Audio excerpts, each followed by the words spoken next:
Quelle est ma situation financière? Quelles questions dois-je me poser avant ou pendant la retraite? Aujourd'hui, l'émission Pensez plutôt à plus tard aborde le thème Ma situation financière. Une émission pour vous informer.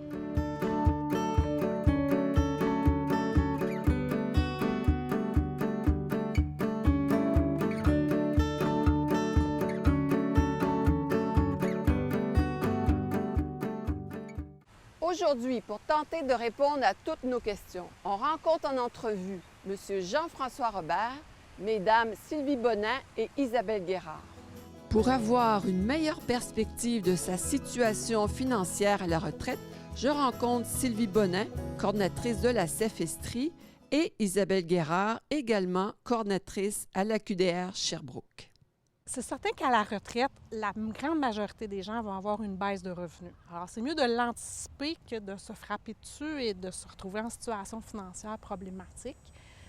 Donc, il faut s'informer d'abord et faire attention. Parce que les informations qu'on voit sur les sites, par exemple, les tableaux du régime des rentes du Québec, ça dit qu'à 65 ans, la prestation maximale en 2018, c'était 1 134. Alors, on se dit, ah, mon doux, ça, plus ma pension de vieillesse, je vais être très bien. Ça, c'est la prestation maximale. Okay. Il y a moins de 4 des gens qui ont la prestation maximale. La moyenne, c'est 503. Et la moyenne des femmes qui ont été moins payées dans leur vie, c'est autour de 400. Wow. Alors, des fois, il faut un peu tomber réaliste et faire notre propre simulation de nos propres revenus. Donc, utiliser la simulation Simule Retraite. Ça va nous donner notre pension, notre régime des rentes, combien qu'on va avoir, mais aussi selon nos objectifs, à quel âge on veut prendre, le pourcentage de remplacement de revenus. Et l'âge où on commence, le montant d'épargne qu'on devrait avoir pour atteindre nos objectifs, ou alors on réaménage nos objectifs. Okay. Donc, et si j'ai un régime complémentaire, bien m'informer, faire des demandes de calcul selon l'âge où je prends la retraite, ça va être quoi la réalité? On comprend que chaque situation est particulière, mais en fait, les gens ont droit à des prestations en général. Effectivement, entre 60 et 64 ans, si on n'a pas de régime complémentaire de retraite, on peut avoir accès au régime des rentes du Québec, la ARQ, mais évidemment avec pénalité. Il faut savoir que ce régime-là a été conçu pour remplacer 25 de notre revenu si on le prend à 65 ans. Donc, si on demande avant 65 ans, on peut avoir des pénalités de l'ordre de 6 à 7 de nos prestations, et ça pour le restant de notre vie. Donc, on part de 25 puis on descend à 17-18 de son revenu. Exactement. À 65 ans, bien évidemment, on peut demander les régimes des rentes du Québec sans pénalité. Et on a également accès à la pension de la sécurité de la vieillesse. On peut également reporter notre ARQ et la pension de la sécurité de la vieillesse. À ce moment-là, on aura une bonification de nos prestations de l'ordre de 7 à 8 Pour les gens à faible revenu, on peut avoir accès, on peut être admissible au supplément de revenus garanti. Il faut savoir qu'au Québec, 4 personnes sur 10 sont admissibles au supplément de revenus garanti. Il faut sortir nos calculettes, faire nos démarches.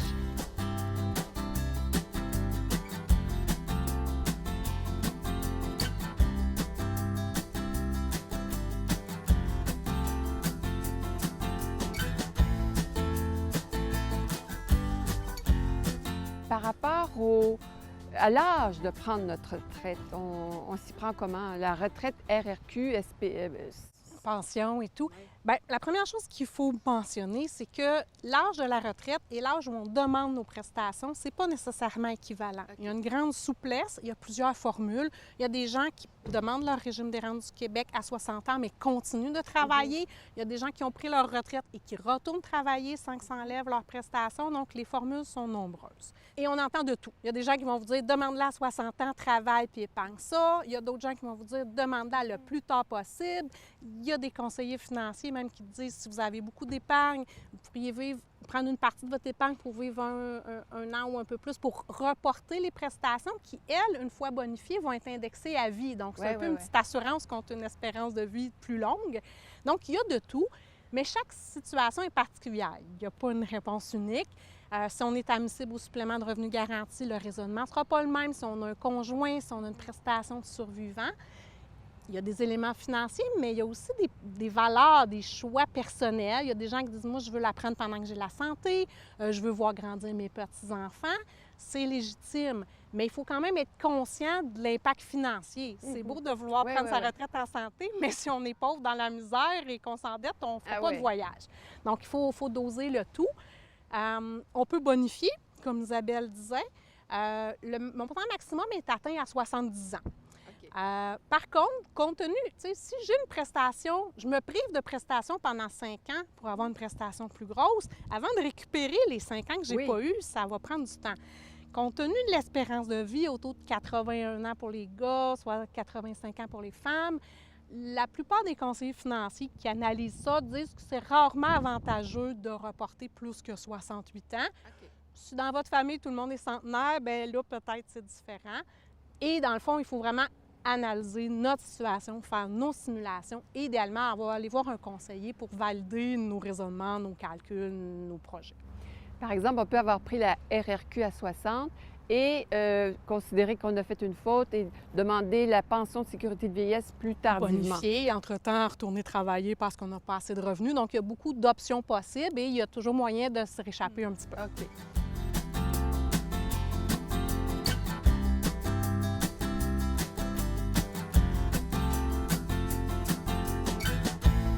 On comprend qu'il serait bon de faire des simulations, des calculs.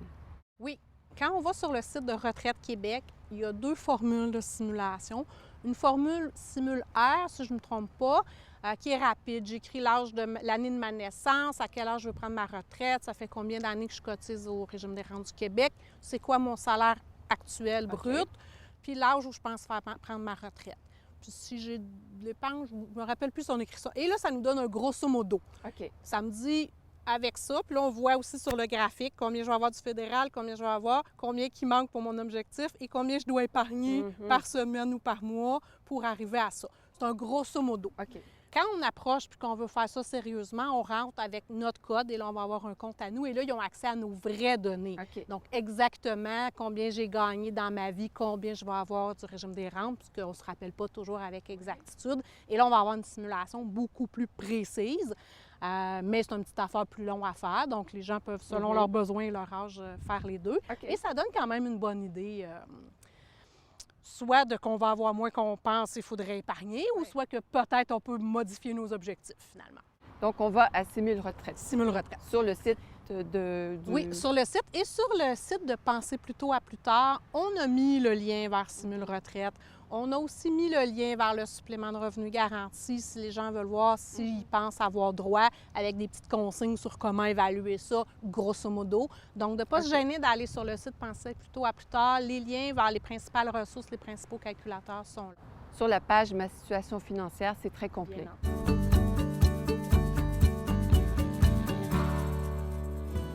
J'adresse des questions concrètes que plusieurs se posent en entrevue avec Jean-François Robert, représentant de courtier en épargne collective. Est-ce qu'il est encore avantageux de prendre des REER à 50 ans et plus? Peu importe la situation financière des personnes, peu importe l'âge et même les revenus, ce qu'il faut comprendre, c'est que nul ne devrait jamais cotiser au REER à l'aveuglette. Ah bon? Le critère le plus important, c'est même pas le revenu, c'est pas l'âge non plus. Le critère le plus important de déterminer si on devrait cotiser au REER ou pas cotiser au REER, ça devrait être est-ce qu'il y a des enfants mineurs dans la famille. Donc, lorsqu'il y a une présence d'enfants, là, le REER est toujours plus avantageux que lorsqu'il n'y a pas d'enfants mineurs.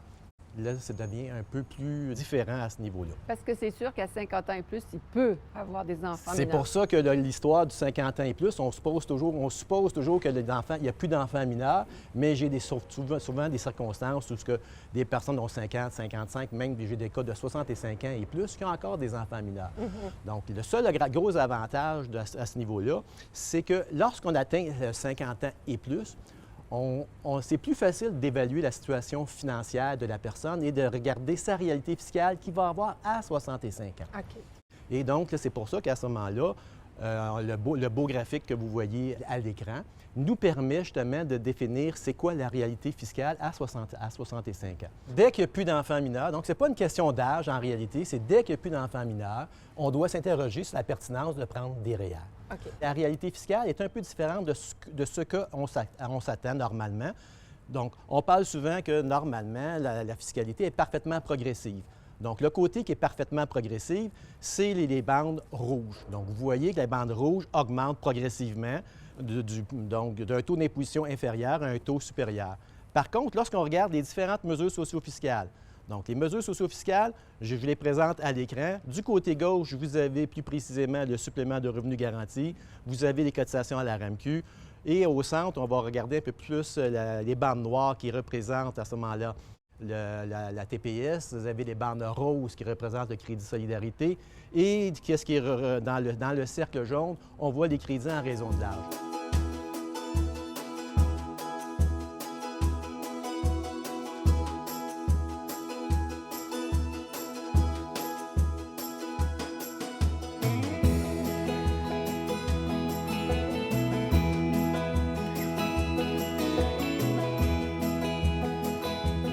C'est tous des crédits qu'ont droit les citoyens.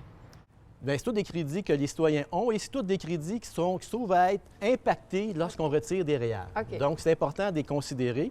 Et lorsqu'on revient du côté gauche, si on se retrouve dans le cercle rouge, Oui.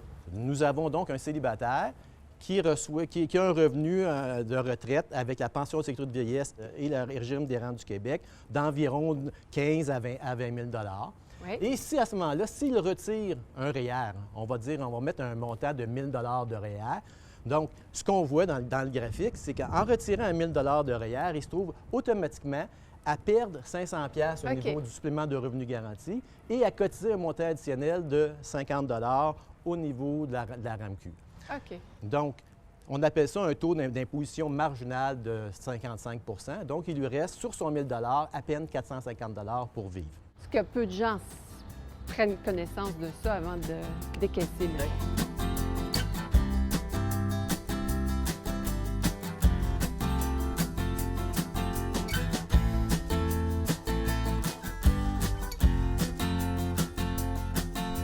Même si on bénéficie d'un régime de retraite, ce qu'on s'aperçoit, c'est qu'on n'est pas toujours mieux situé au niveau fiscal. On se retrouve encore dans une zone de 40 % et plus.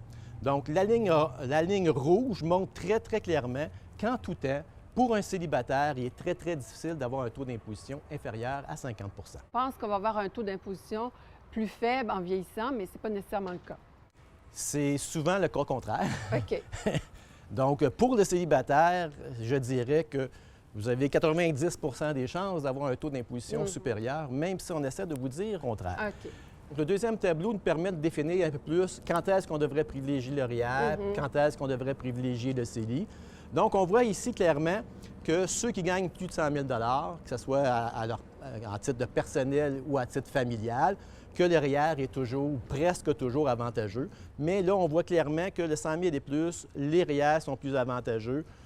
Et si on veut regarder donc, les situations, quand est-ce que les REER sont vraiment avantageux, donc il y a les 100 000 et plus et ceux qui ont des enfants. Donc, OK. les familles avec enfants, qui sont une famille monoparentale ou biparentale. Et la majorité des autres circonstances, on ne se trompe pas si on priorise le CELI.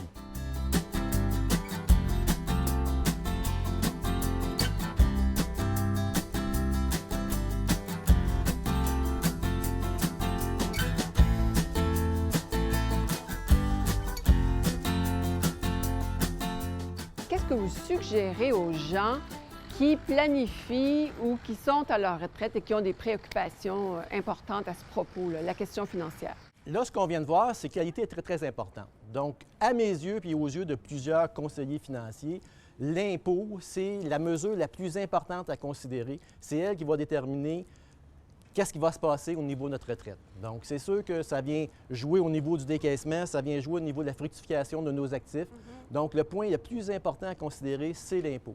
Donc, c'est sûr que lorsqu'on rencontre une personne, comme j'ai dit tantôt, un à un, et qu'on a une personne de 50 ans et plus, parce que c'est encore plus facile, parce que là, la 50 ans et plus, on sait, est-ce qu'il a bénéficié d'un régime de pension au cours des années précédentes? Oui, oui, oui. On sait comment est-ce qu'il va recevoir au niveau du régime des rentes du Québec, mais à pas mal.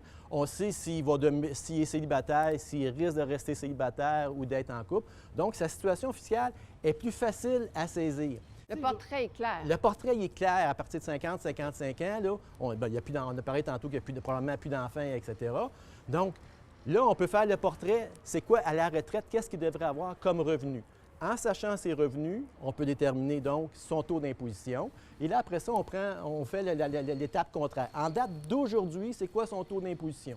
Donc, on regarde les deux. Donc, ce que tout le monde dit, c'est que le REER est plus avantageux si le taux d'économie aujourd'hui est plus grand que le taux à la retraite. Et vice-versa, si le taux d'imposition à la retraite est plus élevé qu'aujourd'hui, bien là, à ce moment-là, on priorise le CELI. Donc, tantôt, lorsqu'on a parlé des REER versus les CELI, on a vu dans mon tableau, sans régime de retraite, que la majorité du temps, c'est plus avantageux de prioriser le CELI plutôt que de cotiser au REER. Oui.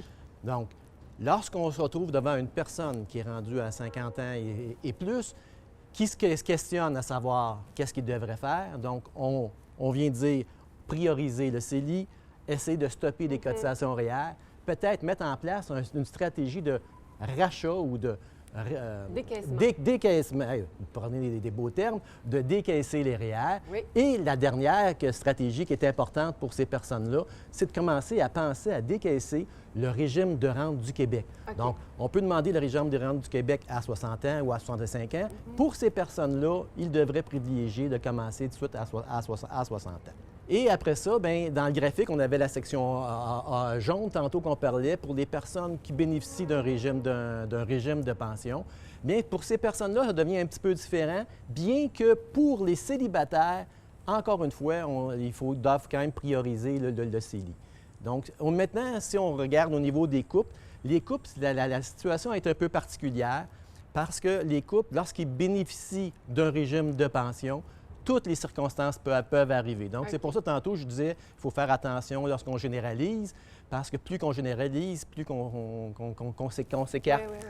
Mais pour le couple qui ne bénéficie pas d'un régime de retraite, c'est exactement comme le tableau précédent que je disais, et comme pour les célibataires, ils doivent prioriser le CELI. Là, on parle de supplément de revenu garanti. Comment on évalue ça? Bien, la façon la plus simple, parce que c'est sûr que je pourrais dire, bon, là, il faut calculer les revenus imposables, les revenus X, Y, Z. Ce que j'ai arrivé comme conclusion, ce qui est le plus simple, c'est que si vous bénéficiez d'un régime de pension d'au moins 10 000 vous bénéficiez de d'autres sources de revenus, comme par exemple des revenus locatifs d'au moins 10 000 ou que vous avez plus de 200 000 de REER, mais c'est sûr que pensez pas nullement que vous avez droit au supplément de revenus garanti. Mais à l'absence de ces revenus-là additionnels, vous êtes probablement éligible au supplément de revenus garanti. Donc, il faut regarder ses revenus annuels. Les revenus annuels, effectivement. En conclusion, M. Robert. Étant donné que la fiscalité est très, très complexe, nul ne devrait jamais ni cotiser, ni retirer des REER à l'aveuglette. Donc, il faut toujours faire attention à ce qu'on veut retirer, à ce qu'on veut cotiser, et avoir un conseiller qui se spécialise dans ce domaine-là, c'est l'idéal.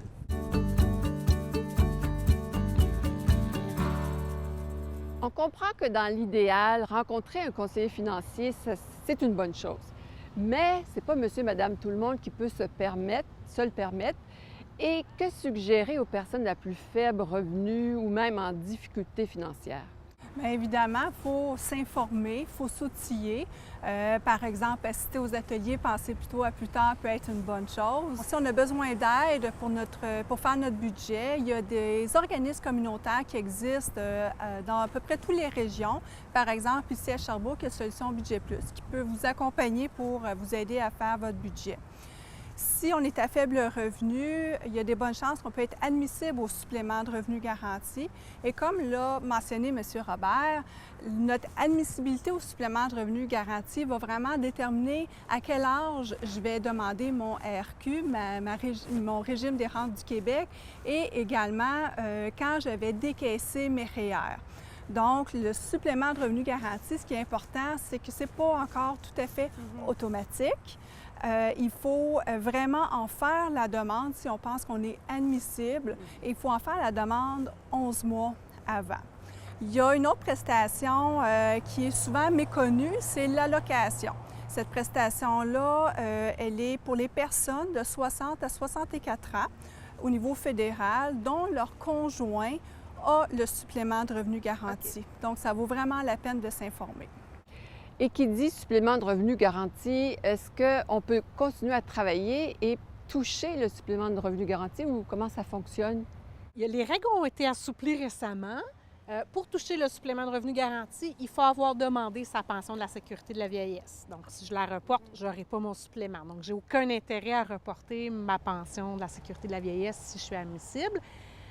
Auparavant, c'était assez restrictif. Il y avait une petite exemption sur 3 500 $. L'exemption a été ramenée à 5 000 $. Donc, 5 000 $ de travail et maintenant, ça inclut le travail autonome qui ne pénalisera pas mon supplément de revenu garanti. Par contre, si je fais un retrait REER, ce n'est pas un revenu de travail, ça va pénaliser. Pour chaque dollar de REER que je retire, j'aurai une pénalité de 50 sous. Mais pour des revenus de travail, je n'ai pas de pénalité. Après 5 000 $, entre 5 000 et 15 000 $, dans le fond, pour faire simple, il y a un 20, pour chaque dollar que je gagne, mon supplément de revenu garanti va être amputé de 25 sous. OK. Et après 15 000 $, bien là, pour chaque dollar que je gagne, mon supplément de revenu garanti va être amputé de 50 sous. Donc, dans le fond, ils ont fait ça pour inciter les personnes aînées à retourner sur le marché du travail parce qu'il y a une pénurie de main-d'œuvre, mais ça permet d'assouplir les règles pour les personnes admissibles et d'enlever des injustices entre le salaire et le travail autonome. Donc, c'est quand même plus possible qu'avant. C'est dans le dernier budget. C'est une bonne nouvelle, mettons. Bien, c'est une bonne nouvelle pour les personnes qui ont la capacité de travailler, parce que c'est pas toutes les personnes aînées qui ont cette capacité-là. Oui.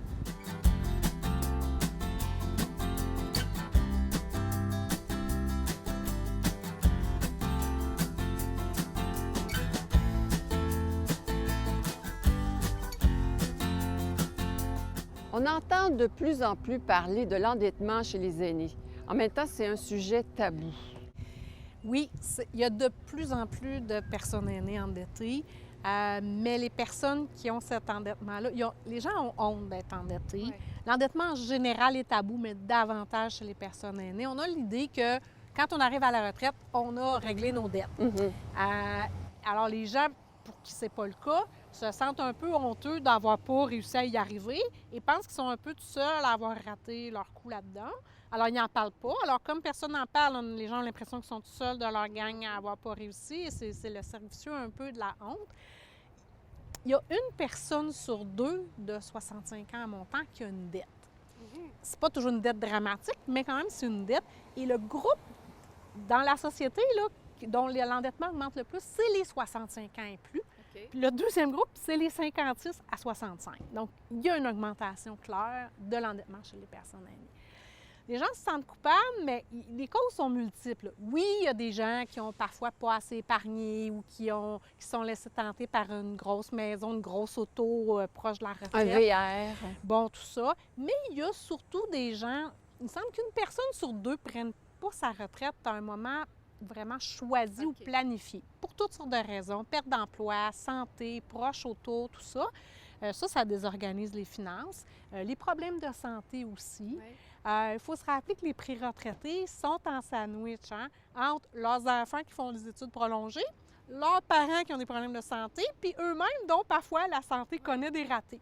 Alors, si les 10 ans avant ta retraite, il arrive de ça, ça désorganise tes finances et tu n'arrives pas à ta retraite dans l'état financier que tu pensais. Fait que tout ça amène l'endettement des aînés. Les questions fiscales aussi, les gens qui ont retiré des REER, qui payent de l'impôt, ils ont une dette à l'impôt, ils sortent d'autres REER pour payer l'impôt. Donc, l'enjeu fiscal aussi contribue à l'endettement. Donc, c'est vraiment multicause et j'invite les gens à sortir un peu de la honte et, à en parler, ça va aider d'autres gens. Et à partir du moment où on en parle, on peut aussi aller chercher des solutions. Oui, les solutions seraient de quel ordre? Bien, les solutions, un peu comme Isabelle disait, d'aller chercher de l'aide sur le plan budgétaire pour avoir un portrait clair de la situation, voir dans quelle mesure on peut au moins diminuer nos dettes avant d'arriver à la retraite. Idéalement, c'est possible de les rembourser, mais au moins les diminuer. Et comment on peut, sinon, un coup que la retraite est commencée, gérer ça. Si on doit prendre notre retraite avant 65 ans, entre 60 et 65 ans, on n'a pas beaucoup de possibilités de faire des gros remboursements, fait qu'on gère, mais pour ne pas s'enfoncer davantage. De toute façon, faire un portrait budgétaire, c'est toujours une bonne chose, même si on n'est pas endetté. À toutes les fois qu'on a des transitions importantes. La retraite en étant une, c'est une bonne idée. Perte de revenus, on l'a dit. Perte de revenus, modification des dépenses. Et ça peut aider à faire des choix réalistes par rapport à nos prochains lieux de résidence. Ça peut aider aussi à avoir, je veux dire, une générosité éclairée. Les personnes aînées se sentent parfois obligées ou parfois de bon cœur à aider enfants, petits-enfants, à faire des cadeaux à tout le monde, parfois au détriment de leur propre situation et parfois en s'enfonçant dans l'endettement. Oui. Quand on a une situation budgétaire claire, un budget cadeau clair, bien, c'est plus facile de s'en tenir. Puis à partir du moment où la première année, on a réduit les cadeaux, bien, après ça, c'est la première année qui est difficile. Après ça, les gens comprennent. Mais c'est plus facile quand on sait exactement de combien on dispose pour donner et aider, de s'en tenir à ça, que quand on n'a aucune idée. Il y a une quantité d'aînés assez importante qui se mettent dans le trouble financièrement pour aider des proches.